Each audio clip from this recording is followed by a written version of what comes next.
Kanawake. Welcome to Chiefs Uncut.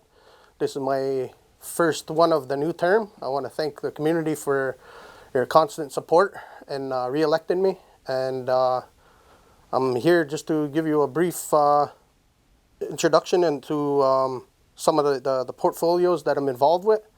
And so I'll start right off by with the education portfolio, which I'm the lead on. The main objective is to establish a working relationship with both the KEC and the combined school.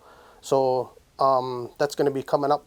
I'm in the process of establishing those lines of communications so that the web wasn't there before, or the bridge wasn't there before. So we're trying to recreate the bridge and have that line of communication at least with the education center. Another portfolio that I'm on is Heritage. We did have our first portfolio meeting. I was away at the time, but I did let the lead, Jessica, know that I'll be continuing to work in collaboration with outside communities, such as projects that they need with help with First Nations input, such as the Park John Drapeau project, which is we're going to be having a real big meeting in the next coming weeks to establish stuff that's going to be happening on Park John Drapeau next year. They're give you just a quick insight onto it. Is they're refurbishing the whole island, and they want a lot of native content and a native context and a lot of native themed stuff going around in and around the park. So they've asked to collaborate with Kanawake and with Ganassadage. So I'm pretty excited to be part of that. New to my portfolios are lands and territories. I'm going to be in charge of the land allotments for this term. And right now I'm filling in for Bart on the Joe Rodo file. We're wishing Bart a speedy recovery and hope to see him soon. And so I'm filling in on that. We actually had a meeting yesterday, which was very enlightening. There's a lot of tangibles and a lot of things about Joe Rodo that you don't really think of until you actually sit down at the board and have these meetings with these people who are kind of the professionals of Joe Rodo, such as the caretaker over there. Another portfolio is regulatory boards and commissions. The Athletic Commission has been, I don't know when the last time the Athletic Commission was working, but I'm looking at to try and establish getting that revived and using it as much as possible when needed and if needed. And we don't want to have to revive the board if there's an event coming up and the Athletic Commission needs to be tuned in on it, and we don't have another Athletic Commission. So I want that commission to be up and running, so to speak, or ready to take care of anything that comes at hand. In the community social affairs, I'm going to be a part of the social assistance team and the sports and rec unit. We are waiting word from a proposal that we sent to the provincial government about the roof over the lacrosse rink. We're just waiting on word if we got it. That's pretty exciting news.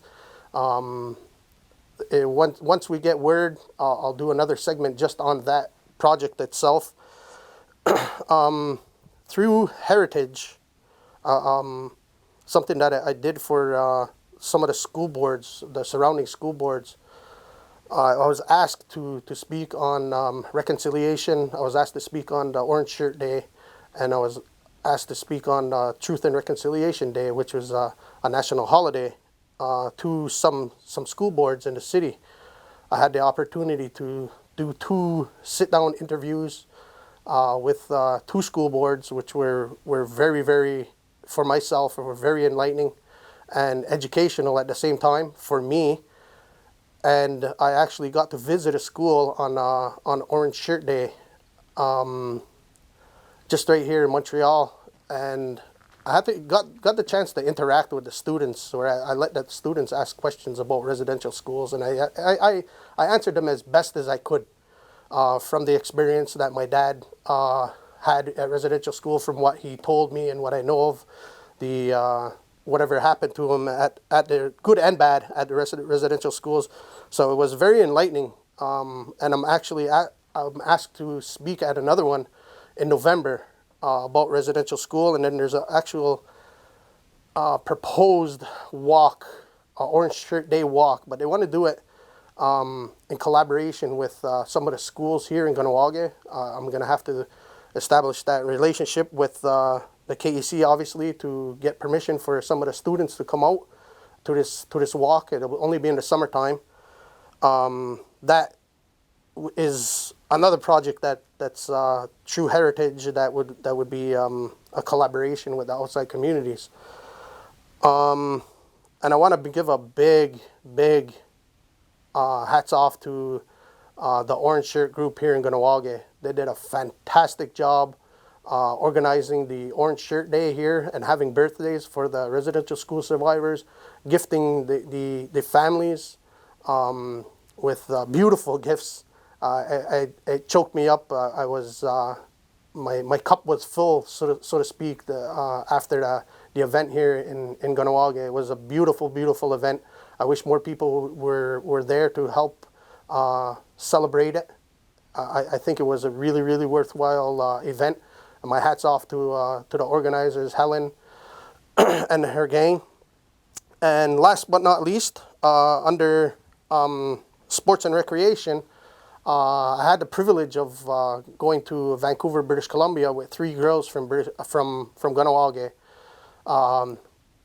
Maya McGregor, Mia Malush, and Guksa Deer, where they participated in the Youth Nations Cup, which was a tournament showcase that they played on a First Nations team, something similar to what the Iroquois national team is, but in soccer. It's called NIFA, and they played against 3 different countries. Our final game, we played against Canada, we played against China, and we played against Italy. The girls worked so hard to get there, and the way they played was beyond what I expected them to play. So my hat's off to them. I'm very proud of them. And that's it for me. Thank you very much.